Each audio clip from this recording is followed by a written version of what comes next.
explain myself. You said you care for me, Louisiana shit. Murder on the beat. Hello everybody, welcome to One on One with Debbie. I'm here with my cameraman Carlitos. Let us see you. Yes. So I just want to say thank you for all my viewers and followers for tuning in today on my very first video. However, I do want to give a little recap for those that didn't get to see my first video. My channel is a little bit about giving the LGBTQIA community the opportunity to sit here with me and not only share their story with me, but also share the stories with you, my viewers, at home, at work, in the train, anywhere. But I'm very excited to have my guests today. They're coming all the way from Queens, New York. For all my Queens, New York, leave those comments below. I'm very excited to have them here, as well as them being very excited to be here. But I'll let them take the stage and take it away.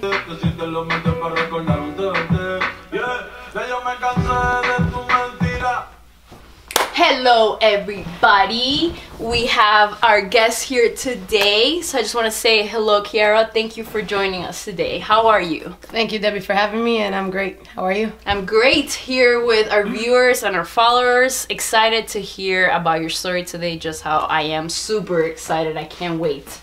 But so tell us, how do you describe yourself? Ooh, that's tough. No, I'm just joking. I'm 24. I'm Colombian. Down to the core. Colombians out there, up to the core. I have a lot of hobbies. I play sports. What kind of sports do you play? Soccer and softball. Soccer, for all my soccer players out there. Softball, not a fan, because I can't play, but I give y'all props to whoever plays. How do you define yourself? I am a gay female. Where or when did it all started? How did you know? I'd say I knew at a pretty young age, or I started feeling different at a young age. I was about 7. Wow, very young. Yeah. For some reason, I had this attraction to my older cousins, and they were all females. Oh, wow. It sounds really bad, I know. Incest? No, I was innocent back then. Just kidding, you're just kidding. And it was just, I just really acquired the presence of a female, and I really enjoyed it. And I was more of a wanting to be with another type of girl type of person.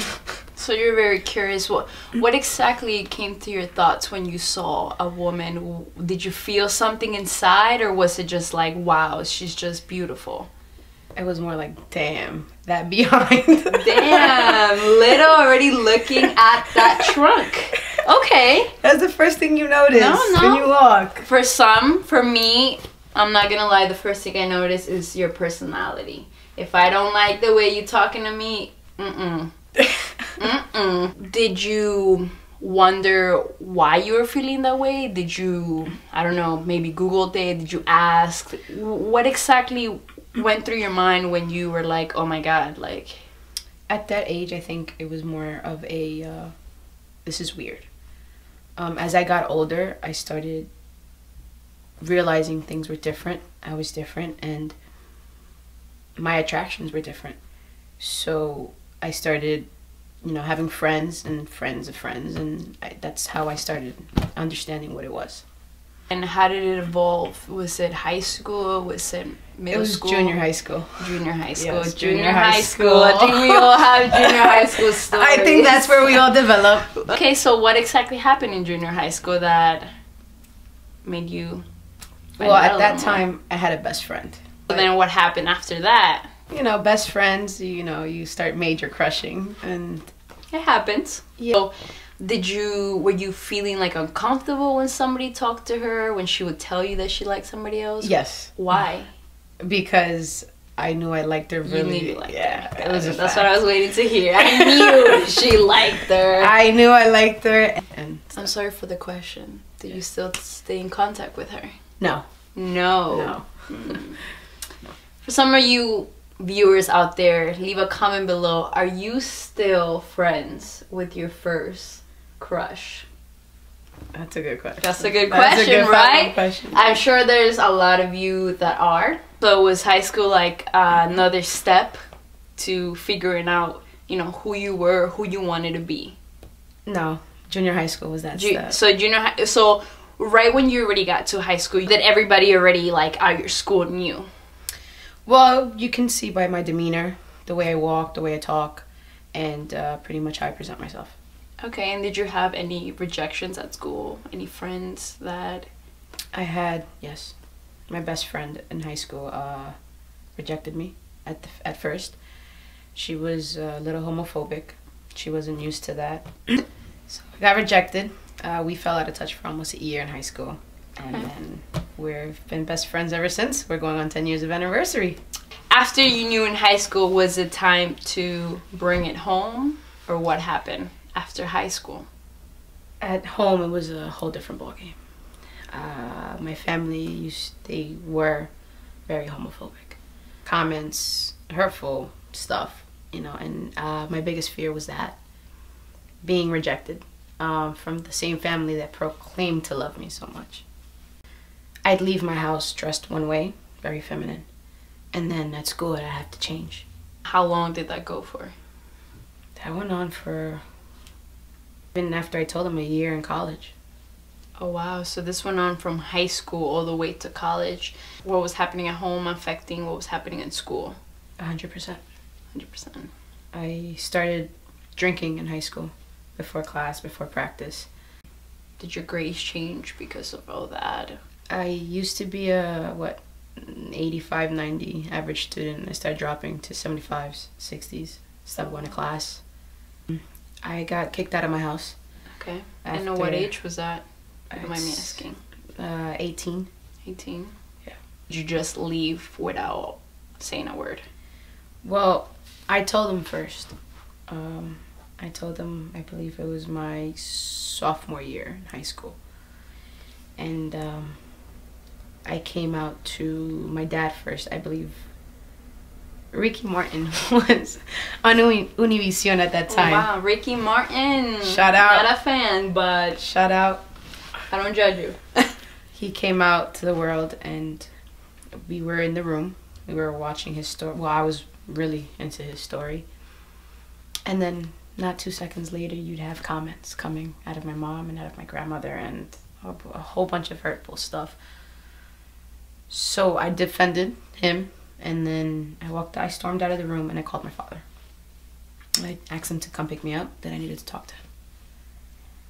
And my dad was the very first adult that I told.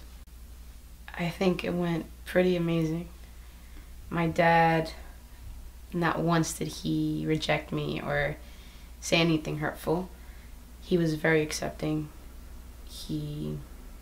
I think any reaction from anybody would have been from a parent, and I got it from my dad. But I definitely did not do what my dad told me to do.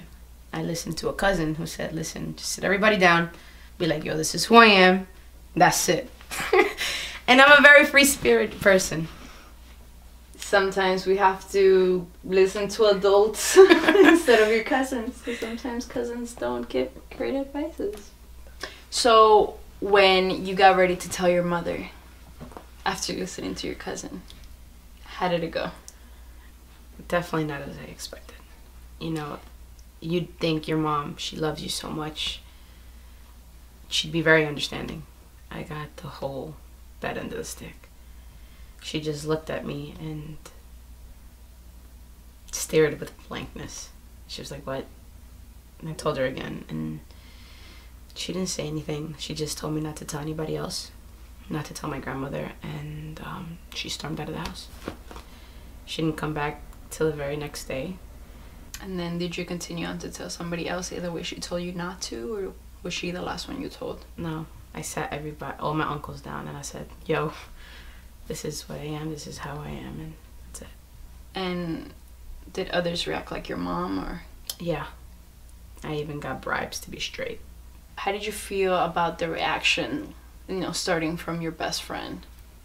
At first, it didn't hurt as much as I thought it would, but I felt very isolated. I felt like, all right, if this person that knows me is rejecting me, then that means I'm going to get rejected by everybody else. How did you feel about the way that your mom reacted? How did you feel when she left that home and she never came back? when she stormed out of the house, I think I realized that it was gonna be a bumpy road. Of course. Hard challenge. Yeah, I knew at that point that I had a long road ahead of me, and that it was not gonna be easy. And at any point did you feel like, I don't want to be this person? No. I think opposite of that, it made me want to yell it to the world. I didn't want to be suppressed to being something I wasn't, or change for somebody or anybody, when I know what I was, what I liked. And it didn't change me. It just changed how people thought of me. So after everything that you went through, how did you overcome it all? I think that part was the most difficult part. And why is that? I isolated myself for 4 years. No communication with my family. I just disappeared. And after those 4 years, what made you come back? The need for family. The need of feeling that love that I used to have. I think I never got over that. I felt really alone, even with surrounded by massive acquaintances or friends. And that, after something that developed afterwards, caused me to move in back with her. And now we're great.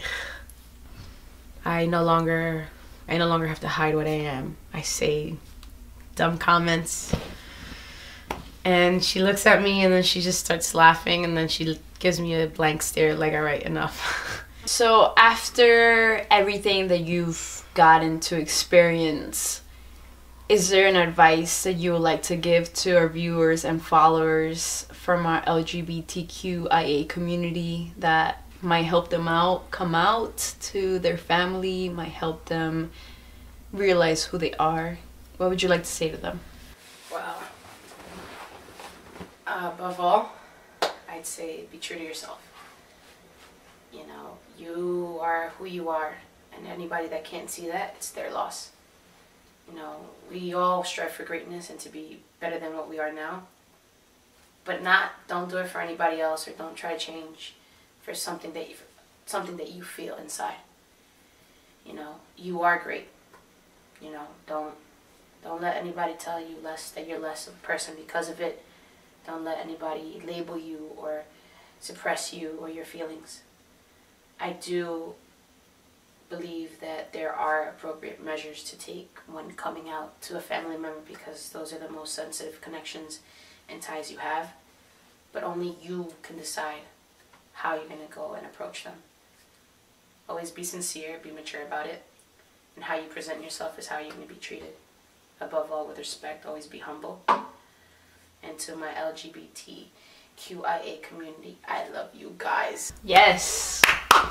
Amen. Well, Kiara, I just want to say thank you very much for being here with us on One-on-One with Debbie, and just taking your time to sit here with me and share your story. I just want to say that it really meant a lot to me to hear it. It really touched me, and I just really hope that I can get others from the LGBTQIA community to come here and sit with me. If you would love to take a seat here with me like Kiara did, just go ahead, leave a comment below, or email us on the email right below. And I'd love to go ahead and talk to you and see when I can have you here sitting right next to me like I have Kiara today. And if you would like to get a hold of Kiara, you can go ahead and follow her on her Instagram right here. And also don't forget to subscribe and follow us for our next video. We're gonna have another guest coming from New York.